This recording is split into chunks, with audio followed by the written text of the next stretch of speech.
Tamil Nadu deputy CM Udhayanidhi Stalin ఆయన మాట్లాడుతూ ద్రవిడ భావజాలానికి ఇస్లాం భావజాలానికి దగ్గర సంబంధం ఉంది, అన్నదమ్ములు లాంటి వాళ్ళం, మనం స్నేహంగా మెలుగుతాం. మొదటి నుంచి డిఎంకే పార్టీ ముస్లింలకి అనుకూలంగానే ఉంటుంది, అందుకని మనం ప్రతి విషయంలోనూ ముస్లిమ్స్కి ప్రత్యేకమైనటువంటి ఫెసిలిటీస్ అంటే సౌకర్యాలు కల్పించాం. ఇఫ్తార్ విందులో పాల్గొన్నారు ఈయన మన ఉదయనిధి స్టాలిన్. ఆయన ఏం మాట్లాడారంటే, ద్రవిడ భావజాల సూత్రాలు ఇస్లాం భావజాల సూత్రాలు ప్రాథమికంగా ఒకటే, సోదరభావం ఐక్యత ఉన్నంతకాలం ఎన్ని ప్రయత్నాలు జరిగినా కుట్రలు జరిగినా డిఎంకే ముస్లిం సమాజం మధ్య ఉన్న సంబంధాన్ని ఎవరు విచ్ఛిన్నం చేయలేరు. ఎవరు విచ్ఛిన్నం చేస్తారులే. ముఖ్యమంత్రి ఎంకే స్టాలిన్ నేతృత్వంలో ప్రభుత్వం అమలు చేస్తున్న సంక్షేమ పథకాలను ఉదయనిధి ప్రముఖంగా ప్రస్తావిస్తూ 39 కోట్ల వ్యయంతో తమిళనాడు హజ్ హౌస్ నిర్మాణానికి శంకుస్థాపన జరిగిందని పేర్కొన్నారు. డిఎంకే మైనారిటీ వర్గానికి దృఢమైన రక్షకుడిగా నిలుస్తుందని స్పష్టం చేస్తూ బీజేపీ పార్టీ ముస్లింలను లక్ష్యంగా చేసుకుందని ఆరోపించాడు. ఇది ఆరోపించడం కామనేలే కానీ నిజానిజాలు అనేది ప్రజలకు తెలిసింది. బీజేపీ ముఖ్యమంత్రి స్వయంగా ముస్లింలను లక్ష్యంగా చేసుకుని ఒక వీడియో విడుదల చేశారని చెప్తున్నాడు. చెన్నైలో జరిగిన అమీన్ జగరైలో పార్టీ మైనారిటీ విభాగం ఏర్పాటు చేసిన ఇఫ్తార్ విందులో పాల్గొన్న ముఖ్యమంత్రి స్టాలిన్ తాము అధికారంలో ఉన్నా లేకపోయినా డిఎంకే ముస్లింలకు అండగా నిలుస్తుందని వారి హక్కుల కోసం ప్రతిజ్ఞ చేశారు. ఈసారి అధికారంలో ఉండడం కొంచెం కష్టమే అని చెప్పి మాట్లాడుతున్నారు కానీ ప్రజలు. ఫ్రెండ్స్, అది ముస్లిమ్స్ కి అలాగే ద్రవిడ భావజాలానికి దగ్గర సంబంధం ఉందట. ఇప్పుడు ఆయన ముస్లిమ్స్ను పొగిడినందుకు లేదా ముస్లిమ్స్ మా అన్నదమ్ములు అన్నందుకు నేనేం అనట్లేదులే కానీ, మరి తమిళనాడులో హిందువుల పరిస్థితి ఏంటండి? హిందువుల మీద జరుగుతున్న దాడుల పరిస్థితి ఏంటి? తమిళనాడులో ముస్లిమ్స్ ఏమీ హిందువుల మీద దాడి చేయట్లేదండి, క్రిస్టియన్స్ ఏమీ హిందువుల మీద దాడి చేయట్లేదు, డిఎంకే ప్రభుత్వమే చేస్తుంది. డిఎంకే ప్రభుత్వమే హిందువుల మీద పక్షపాతం చూపిస్తుంది. హిందువుల పక్షపాతి డిఎంకే ప్రభుత్వం. హిందువులకి ఈ దేశంలో రక్షణ కరువైంది అంటే కొన్నిసార్లు వినడానికి ఆశ్చర్యంగా ఉంటుంది. ఇది హిందూ దేశం, పరిపాలిస్తుంది హిందూ ప్రధానమంత్రి, సంస్థలన్నీ కూడా హిందువులకు సంబంధించినవే, ఎక్కువ పదవుల్లో కూడా హిందువులే ఉన్నారు. కానీ ఏం జరుగుతుందండి? నామమాత్రానికి మాత్రమే హిందువులు అని చెప్పుకుంటున్నారు. చాలామంది హిందువులు అనే ముసుగులో రాజకీయ నేతలుగా ఎదిగారు. వాస్తవానికి వాళ్ళు హిందువులు కాదు. ఎందుకు నేను ఇట్లా చెప్తున్నానంటే, చాలామంది ఎమ్మెల్యేలు క్రైస్తవులు చెప్పుకోకుండా బయటికి హిందువులు అని చెప్పుకొని గెలుస్తున్నారు. కానీ వాళ్ళు బ్యాక్గ్రౌండ్లో చర్చిలకు వెళుతున్నారు, ప్రార్థనలు చేయిస్తున్నారు, కొడుకులు కూతుర్లు పెళ్ళిళ్ళు అయితే క్రిస్టియన్ సాంప్రదాయం ప్రకారమే చేయిస్తున్నారు.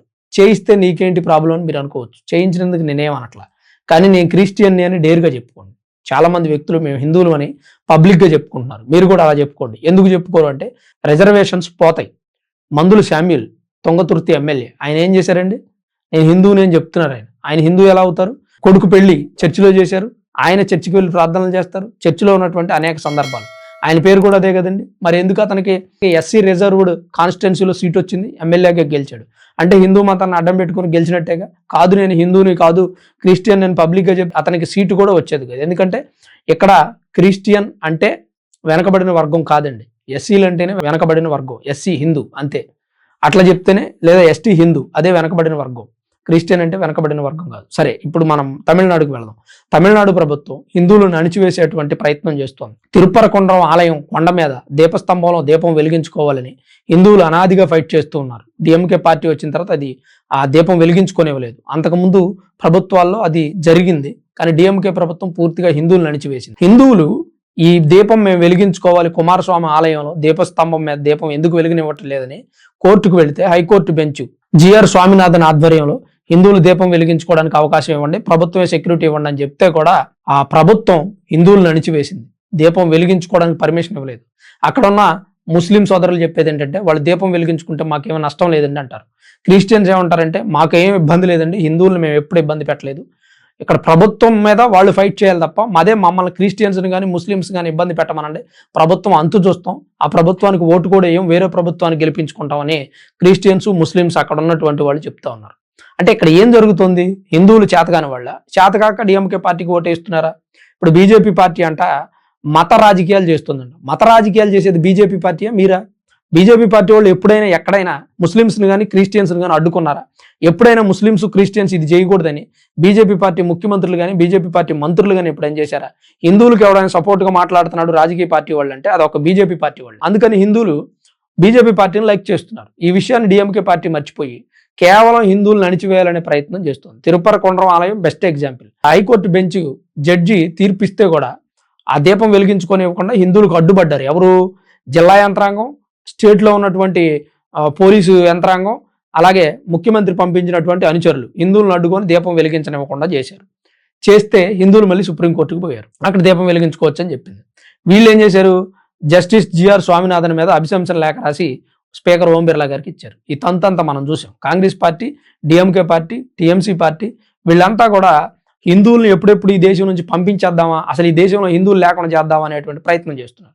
దేనికంటే హిందువులు మీకు ఏమన్నా ఏం చేశారు? అనాదిగా మీరు గెలుస్తుంది హిందువుల ఓట్లతో కాదా? ఈ మధ్యకాలంలో కన్వర్సేషన్లు ఎక్కువైపోయి క్రిస్టియన్స్ మీకు ఓట్లు వేస్తున్నారు, ముస్లిమ్స్ మీకు ఓట్లు వేస్తున్నారు. కానీ 80% ఉన్నటువంటి హిందువులు అనాదిగా అన్ని పార్టీలు గెలిపించేది హిందువులు కాదా? హిందువులే అన్ని పార్టీలకు ఓటేస్తారు.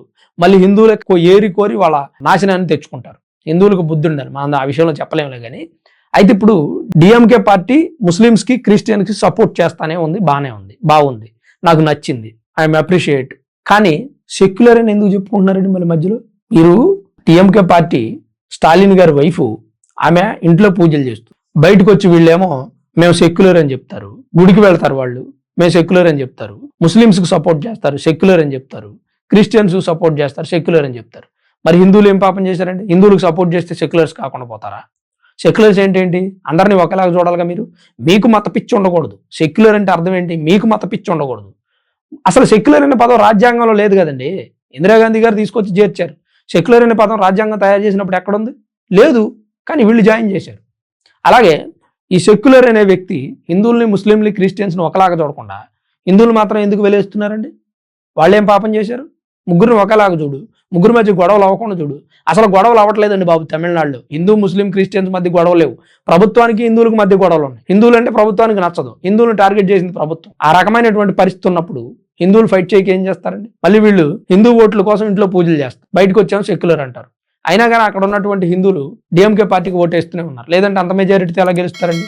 ఈసారి అన్నాడీఎంకే, బీజేపీ పార్టీ, అలాగే విజయ్ దళపతి టీవీకే పార్టీ కలిసి పోటీ చేసే అవకాశం ఉంది. ఇప్పటికే అన్నాడీఎంకే, బీజేపీ కలిసి, టీవీకే కూడా కలిసింది అనుకోండి, ఈసారి డిఎంకే పార్టీ గెలవడం కష్టం. ఉదయనిధి స్టాలిన్ అనే వ్యక్తి మాట్లాడినప్పుడు మనం ఎవరికి వ్యతిరేకం కాదండి, ఏ మతానికి వ్యతిరేకం కాదు, ఒక మతాన్ని వ్యతిరేకించకూడదు, వివక్ష చూపించకూడదు, అందరం సమానంగా కలిసిపోదాం అని చెప్పాలి. అట్లా చెప్పకుండా మాది ముస్లిం పార్టీ, మాది క్రిస్టియన్ పార్టీ, ఇది ఎట్లా ఉందంటే ముస్లిం అంటే కాంగ్రెస్, కాంగ్రెస్ అంటే ముస్లిం అన్నట్టే ఉంది. ఇంకా డిఎంకే పార్టీ అని పేరు ఎందుకు? కాంగ్రెస్ లో కలిపేసుకో, కాంగ్రెస్ పార్టీ అని పెట్టుకోండి, లేకపోతే డిఎంకే కాంగ్రెస్ అని పెట్టుకో. పెరియార్ గారి సిద్ధాంతాలను ఏం పాటిస్తున్నారండి? పెరియార్ గారు ముస్లింస్ సపోర్ట్ చేయమని చెప్పారా? క్రిస్టియన్స్ సపోర్ట్ చేయమని చెప్పారా? పెరియార్లో నుంచి పుట్టినటువంటి సిద్ధాంతాలు అని చెప్తారు, పెరియార్లో నుంచి వచ్చినటువంటి పార్టీ అని చెప్తా ఉన్నారు. మరి పెరియార్ గారిని ఫాలో అవ్వాలి కదండి, 1% కూడా ఫాలో అవ్వాలి. ఆయనేమి ముస్లింస్ సపోర్ట్ చేయాలా, క్రిస్టియన్స్ సపోర్ట్ చేయాలా? దేవుణ్ణి నమ్మొద్దు అన్నాడు. ముస్లింస్ ఉన్నటువంటి దైవ నమ్మకం మరి వేరే వాళ్ళకి లేదు కదండి, వాళ్లే కదండి ఎక్కువ దేవుడిని నమ్మేది. హిందువులు తన దేవుడు ఉన్నంటారు, వేరే దేవుడు ఉన్నంటారు, వాళ్ళని గౌరవిస్తారు, వీళ్ళని గౌరవిస్తారు. ఈ దేవుడు ప్రసాదం పెట్టిన తింటారు, క్రిస్టియన్స్ పెట్టిన తింటారు, హిందువులు పెట్టిన తింటారు. మరి ముస్లింస్ ఎందుకు తినరండి? ఎందుకంటే వాళ్ళ దేవుడు అంటే నమ్మకం, వాళ్ళ దేవుడు తప్ప ఇంకొకరు లేడు ప్రపంచంలో వాళ్ళు బలంగా నమ్ముతారు. అది మంచిదే. కానీ మన రాజకీయ నాయకులకు బుద్ధి ఉండాలి, మన హిందువులకు బుద్ధి ఉండాలి. మన రాజకీయ నాయకులు వెళ్ళిపోయి ఇఫ్తార్ విందుల్లో పాల్గొంటారు, హలీం తింటారు, నెత్తి మీద టోపీ పెడతారు. ఎందుకంటే టోపీ వెళ్ళగానే టోపీ పెట్టుకోవాలా రాజకీయ నాయకులు? టోపీ పెట్టుకోకపోతే ముస్లింస్ ఓటు పడవా? బాబు నేను మీ టోపీ పెట్టుకోను, మీ హలీం తిన్నాను, కానీ మీకు నేను రాజకీయ నాయకుడు కాబట్టి, నేను ఎమ్మెల్యేను కాబట్టి మీ నియోజకవర్గంలో అవసరమైన అన్ని పనులు చేస్తాను, బడి కట్టిస్తాను, మసీదు కట్టిస్తాను, మీకు కావాల్సిన అన్ని సౌకర్యాలు ఇస్తాను, నా పార్టీకి ఓటేయండి, నేను హిందువుని, మీరు ముస్లిం, అయినా కానీ మన మధ్య గొడవలు వద్దు, మత సామరస్యంతో మెలుగుదాం అని చెప్తే వాళ్ళు ఓటేస్తారు. అంతేగాని మరీ దిగజారిపోయి టోపీలు పెట్టుకొని హలీం తినాల్సిన అవసరం లేదండి. అదే ఒక ముస్లిం సోదరుడు ఎమ్మెల్యేగా నిలబడ్డాడు అనుకోండి, మన ఇంటికి వచ్చి మన రాముడికి దండం పెడతాడా? కాషాయం జెండా బెళ్ళ వేసుకుంటాడా? బొట్టు పెట్టుకుంటాడా? లేదా మన రాముడికి దండం పెడతాడా? పూజ చేస్తాడా? పాలాభిషేకం చేస్తాడా? ఏమీ చేయడు.